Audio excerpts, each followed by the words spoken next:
Hello everyone, welcome back to Nandu's Equity.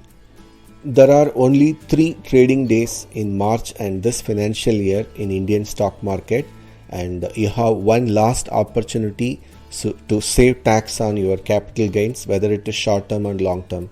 In today's video, we are going to deep dive on the capital gains tax and simple methods to save some tax legally. To start with, what is capital gain tax? The tax levied on any capital gains is termed as capital gains tax. Though all capital gains are liable for taxation, the approach is different for long-term gains and short-term gains. So anything that you hold less than 12 months or less than 365 days, it will be considered short-term. And any gain out of that capital you get is called short-term capital gain, and the tax rate is 15%. And long term is more than 12 months or 365 days. So anything that you gain from selling more than 12 months will attract 10% on and above 1 lakh. Meaning, if you have gains up to 1 lakh is not taxable, above 1 lakh from that gain is taxable at 10%. Capital gains tax is determined by subtracting the selling price from the acquisition cost. It sounds simple, like buy price minus selling price, but I need to really tell you this because there is a clause that can totally deviate from your basic understanding. This is that equity shares and mutual funds purchased before January 31st, 2018, the calculation of acquisition cost differs due to the grandfathering clause. This means that if shares or funds were bought before Jan 31st, 2018, their acquisition cost is considered to be the price as of that date. Let me give you a simple example. If you have bought Infosys shares any time before 2023 April and after Jan 31st, 2018, the buying price will be considered as of your actual price. That is any price that you have purchased. But if you have bought it any time before Jan 31st, 2018, the price will be considered whatever the price was on Jan 31st, 2018, which was at 1684.7 because of the grandfathering clause. So the grandfathering clause was introduced to provide relief to investors who held equity shares or mutual funds before a certain date, typically Jan 31st, 2018, when significant changes were made to the tax treatment of equity investments in many jurisdictions in India.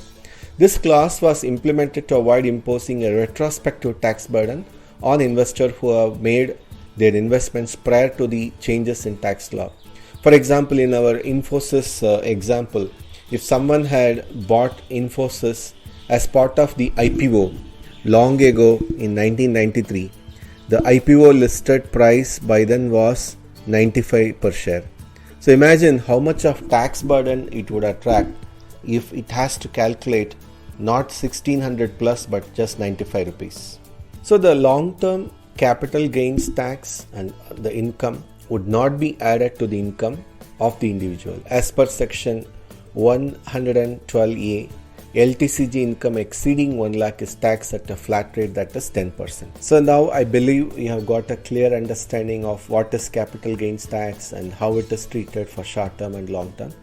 Let's see quickly how we can save tax on both short term and long term. So in the current scenario, we have only 3 trading days left, that is Tuesday, Wednesday, Thursday of March last week.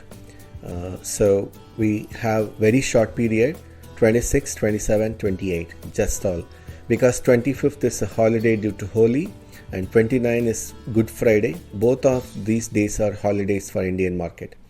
And of course, when you have positions in your futures or options in derivative segment, so all that you can do is you need to book loss. That is, like if you have future positions either from March, April or May, any of these positions only possible. So you need to book loss in these, and of course the assumption is you already have profits and you are actually booking loss because last 1+ month the market has been quite volatile and it has gone down a lot. Almost 8-9 sessions. Bank Nifty also has gone down. So there is a clear possibility that you may be holding future positions if you will be in the negative, and by booking this loss you can reduce the overall tax liability of your existing positions plus whatever you have done in the last less than 1 year time frame. So let's see an example from a future or options position.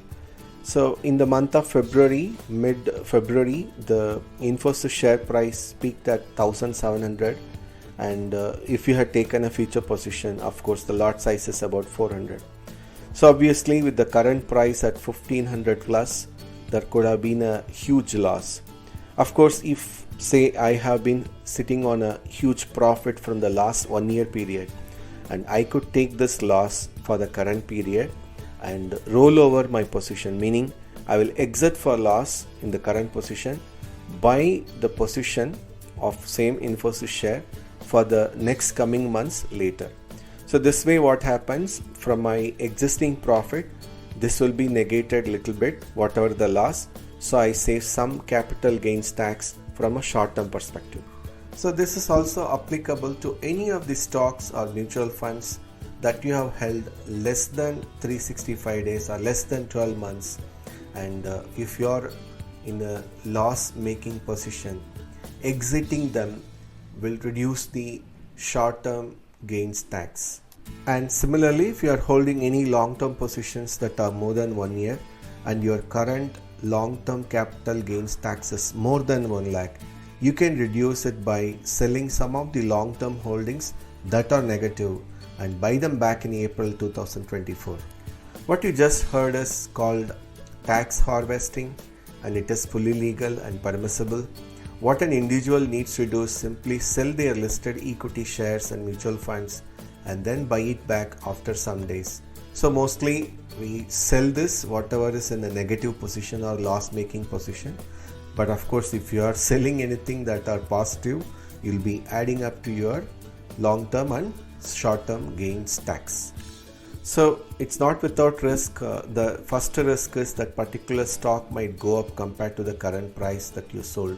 For example, in our case, Infosys is at 1500 level, 1515 or so, and imagine after you sell it, maybe your April or May contract that you are holding in March or from even February, imagine that suddenly spikes up in the first week of April, and if you miss in the initial time and by the time you buy it, if it is further spiked, you will definitely make some miss some profit from that. That's one risk. And even otherwise, from a long term perspective, something that you have bought so cheap and you by the time you are finishing all these tax harvesting, there are chances it might go up in the next month. And of course, the stock brokerage, stamp duty, transaction charges would be still applicable. So it comes twice, right? Like your current transaction plus again you are making one more transaction. So that is another risk. So you would ask me whether it is different for equity mutual funds. So all equity mutual funds invest more than 65% of total amount, and mostly on equity shares. So the tax treatment is just the same for equity based mutual funds, which are equal to or more than 65% of the total corpus invested in equity shares. So debt mutual funds are quite different because it has to mandatorily require to invest 65% or more on debt instruments like T-bills, certificates and of other deposits. So the tax rate and holding period for debt mutual funds are quite different than equity mutual fund. So in debt mutual funds, anything held less than 3 years considered short term, more than or equal to 3 years considered long term. So we need to hold it for long from a debt fund perspective. So if you are definitely holding a debt mutual fund, there are some complexities. Like as per the budget 2023, ltcg and stcg earned on the debt mutual funds are taxable as per your income tax slabs. So this applies to the investment made after 1st April 2023. However, if you have invested in debt funds before that, then the taxability is different. So in this case, what happened? STCG is taxed as per your applicable tax rate. The long-term capital gains are taxed at 20% with indexation benefits. An earlier provision to opt for ltcg at 10% without indexation is unavailable to any units sold after 10th July 2014. So you could ask me, what if I have a international mutual fund or fund of fund? What is the STCG or LTCG applicable to this? So international funds are similar to debt mutual funds, and you need to hold more than 3 years. Anything that you hold less than 3 years is considered short term, and short term capital gain tax will be applicable. And anything more than 3 years, long term capital gain tax, and fund units held more than 3 years before redemption qualify for long term capital gains equal to 20% with the indexation. You could further ask me, in one of our video we reviewed Parak Parikh Flexi Cap Fund, which invests both domestic and international equities. So in this case, these funds, the applicable taxation rule will depend on what proportion of the scheme assets are invested in domestic equities and foreign equities. So if you see Parak Parikh Flexi Cap Fund, that invests about 4 to 5 different US companies with a portion of hardly 10 to 20% of the total amount. So that alone will be considered for the short-term or long-term gains related to foreign mutual funds or debt mutual funds, and otherwise all other units will be considered similar to our equity mutual funds. Thanks for watching. Hope this video is useful to you. If so, please click the like button, and if you have not subscribed, please subscribe.